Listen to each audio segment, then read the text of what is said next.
د جوزجان ولایت چې د افغانستان په شمال کې د ترکمنستان هیواد سره سرحد لري په دې ویډیو کې پوره معلومات درکو نو تر پایه را سره اوسئ.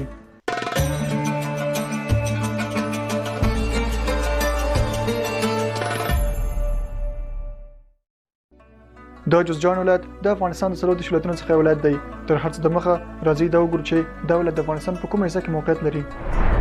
د جوزجان ولایت د افغانستان په شمال کې موقعیت لري. د دې ولایت په جنوب کې د سرپل ولایت، په ختیځ کې د بلخ ولایت، په لویدیځ کې د فاریاب ولایت او په شمال کې د ترکمنستان هیواد پروت دی. د دې ولایت مساحت 10316 کیلومتر مربع دی. د دې ولایت یو پر څلورمه برخه غرونو نیولې ده چې باقیمانده ډېره ځمکه بیا همواره ځمکه ده. کله چې د جوزجان ولایت په اړه غږیږو نو حتماً به اطلاعات په موضوع هم ذهن ته درځي. نو راځئ چې د اطلاعات په اړه کې معلومات وګورو. د باختري طلا خزانه د طلا په تپه کې د یو شوروي لرغونپوهنې ټیم لخوا د جوزجان ولایت کې کشف شوه چې له دې سره همدلته نیم کیلومتر کلک لرغونی ښار هم پیدا کړ چې پکې د 15 ښځو او یو سړي قبر موجود و. په دې قبرونو کې 20,000 پارچې طلا، مهم جواهرات، کمربندونه، سنتي خولېګانې او په زرهاو نور قیمتي شیان موجود ول. نظر په هغو سکو او نور اثارو چې په طلا تپه کې وموندل شول دا یې ثابته کړه چې دا ښار او قبرونه متعلق د رومیانو د تبریوس امپراتوري ول. نو په دې سره د طلا د تپې قدامت تر اولې میلادي پیړۍ پورې ځي. د جوزجان ولایت په مختلفو نومونو یاد شوی دی لکه هوشیکین، جوزګنان او په داسې نور نومونو هم یاد شوی دی چې د بعضو خلکو په وینا جوز په معنا د چهارمغز او ګان یا جان په معنا د سیمې دی. په هر حال د جوزجان ولایت کې زیاتره وګړي ترکمنان او ازبکان دي، خو همدارنګه په دې ولایت کې تاجکان، هزاراګان، پښتانه او یو څه اندازه عرب هم ژوند کوي. په دې ولایت کې په مختلفو ژبو خبرې کیږي چې په دې ولایت کې 50% ترکمني ژبه، 10% ازبکي ژبه، 15% دری ژبه او 14% پښتو ژبه ویونکي هم لري. د دې ولایت عربان په عربي ژبه خبرې نه کوي بلکې زیاتره په فارسی دری ژبه خبرې کوي چې دا ژبه مادری ژبه هم ده. د جوزجان ولایت د تاریخ څخه به خبر نه یاستئ نو راځئ چې اوس د دې ولایت تاریخ ته ننوځو.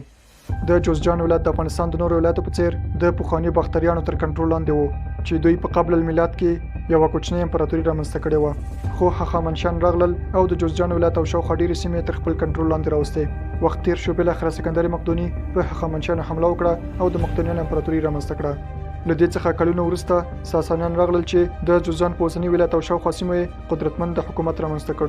خو کله چې مسلمانانو جزیرة العرب، عراق او ایران ونیول نو افغانستان او جوزجان هم په اسلامي امپراتوري کې شامل کړل. له اسلامي حکومت څخه وروسته د جوزجان اوسنی ولایت د نورو مختلفو امپراتوري لاس لاندې هم شو. د ابدالیانو د امپراتوري د ګډوډۍ څخه وروسته د جوزجان، سرپل او فاریاب ولایت د یو لوی ناحیې لاندې ول چې دا ناحیه وپاشل شو او جوزجان یو بیل ولایت ته تبدیل شو چې بالاخره جوزجان اوس د افغانستان د څلورو ولایتونو څخه ولایت دی چې لا د افغانستان په شمال کې موقعیت لري.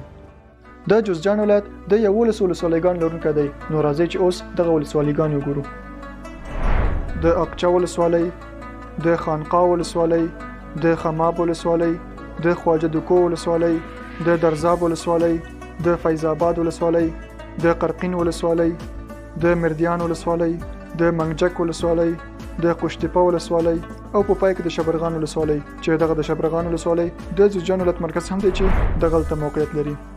د جوزجان ولایت رسمي ژبه د ترکمني، ازبکي، دری او پښتو ژبه ده. نو په دې اساس په دې ولایت کې په مختلفو لهجو خبرې کیږي لکه کشدار هستن صرف اگر دگان خانه گان اشتبه دگان دامانده باشه دیگه تو نیست.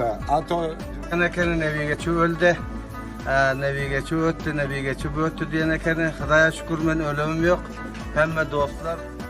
د جوزجان ولایت د طبیعي نفت او ګاز او معدنو سربیره بشمیر نور کارونه هم لري چې هر کال ورڅخه استخراجېږي.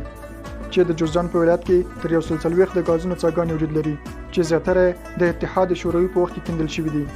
فعلا تر 14 څاګانو پورې فعال دي چې ګاز ترې استخراجېږي. د جوزجان ولایت د ډېرو لویو زراعتي ځمکو د لرلو له امله د افغانستان د زراعتي ولایتونو څخه هم شمیرل کیږي. د دې ولایت 70% خلک په زراعت او مالداري باندې بوخت دي. همدارنګه دا ولایت تر 215,000 هکتاره زراعتي ځمکه لري. خو د دې په خاطر چې دا ولایت کافي اندازه اوبه نه لري نو په دې خاطر د دې ولایت زیاتره زراعتي سیمې بغیر له کرنې څخه پاتې دي.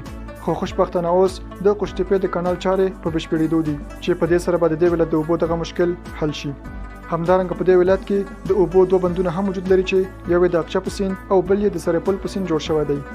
مننه چې بیا هم تر پایله مو سره پاتې شوئ او د جوزجان ولایت مو هم تر پایله مو سره ولید. که تاسو په دې ولایت کې نور هم څه لیدلی وي نو حتما یې له موږ سره هم شریک کړئ او له موږ سره پاتې شئ ځکه په بلې ویډیو کې به یو ځای د دایکنډي ولایت ته ځو.